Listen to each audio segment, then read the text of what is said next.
ഓർമ്മകളുടെ തീരത്ത് ചുവപ്പിൻ്റെ കുപ്പായത്തിനെ പ്രണയിച്ചവനെ ഇഷ്ടപ്പെട്ടൊരു കാലമുണ്ട്. ഒരാഴ്സണൽ ഫാനിൻ്റെ മനസ്സിലെ കറുത്ത പ്രതികാരത്തിനായി ദാഹിച്ച ബാറ്റിൽ ഓഫ് ഓൾഡ് ട്രഫോർഡിൽ നിന്ന് പ്രതികാരത്തിനായി കാത്തിരിക്കുന്ന 12 മാസങ്ങളെ വേദനയേൽപ്പിച്ചുകൊണ്ട് അതേ അയാൾ, അന്നത്തെ ദിനത്തിലെ വില്ലൻ. 49 പരാജയങ്ങളറിയാത്ത മാഹാത്മ്യത്തിലിരുന്നവരെ പരാജയത്തിൻ്റെ കണ്ണീര് കുടിപ്പിച്ച, അന്ന് നഷ്ടപ്പെടുത്തിയ പെനാൾട്ടി തിരിച്ചെടുത്തുകൊണ്ട് അയാൾ ഒരിക്കൽ കൂടി ഗണ്ണേഴ്സ് ആരാധകരുടെ മുറിവിൽ ഉപ്പ് തേച്ച് തലനിവർത്തി നിന്നപ്പോൾ ഉറ്റിറ്റ് വീണ കണ്ണീർ തുള്ളികൾ പോലും അയാളെ ആരാധിക്കുന്നതിനെ ഒരിക്കലും തടഞ്ഞിട്ടില്ല. Yes, he was a gem, he was a poacher. 2000-ലാണ് യുണൈറ്റഡ് PSVക്കായി ഗോളടിച്ച് കൂട്ടിക്കൊണ്ടിരുന്ന നിസ്റ്റൽ റൂയിക്കായി രംഗത്തെത്തിയത്. എന്നാൽ പരിക്കേറ്റിരുന്ന അയാൾക്ക് യുണൈറ്റഡ് മെഡിക്കൽ പാസ്സാകാനായില്ല. ഫെർഗൂസന്റെ മകൻ ഡാരൻ അയാൾക്കായി തൻ്റെ അച്ഛനെ പ്രേരിപ്പിച്ചുകൊണ്ടിരുന്നു. അടുത്ത സീസണിൽ ബ്രിട്ടീഷ് റെക്കോർഡ് ഫീ ആയ 19 മില്യൺ പൗണ്ടിനെ ഓൾഡ് ട്രഫോർഡിലെത്തിച്ചു. അയാളുടെ പ്രീമിയർ ലീഗ് അരങ്ങേറ്റം അന്നുള്ള ഒരു യുണൈറ്റഡ് ഫാനും മറക്കാനാകില്ല.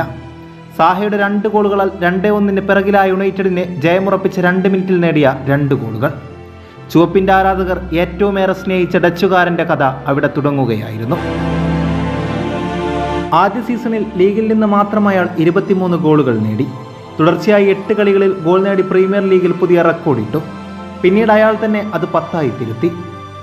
FA കപ്പിൽ 2-0 ആസ്റ്റൺ വില്ലയോട് പിറകിലായ യുണൈറ്റഡിനെ തിരിച്ചു കൊണ്ടുവന്ന 2 ഗോളുകൾ അതൊരു തുടക്കമായിരുന്നു.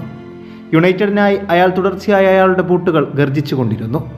പരിക്ക് മൂലം പകുതിയോളം സീസൺ നഷ്ടപ്പെട്ട 2004-05 ഒഴികെ എല്ലാ സീസണിലും 20-ലേറെ ലീഗ് ഗോളുകൾ നേടി.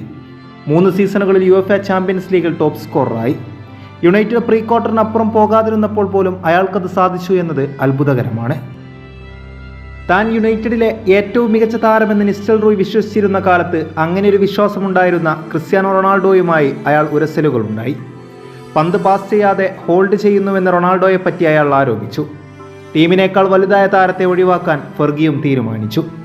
2006-ൽ മദ്യപിച്ച് റൊണോയോട് മരിച്ച അച്ഛനു പകരം ഫെർഗിയുടെ അസിസ്റ്റന്റായ കാർലോസിനെ അച്ഛനാക്കി അയാളുടെ അടുത്ത് പോയി കരയൂ എന്ന് വിളിച്ചു പറഞ്ഞതോടെ താരത്തെ വിൽക്കുവാൻ ഫെർഗി നിർബന്ധിതനായി.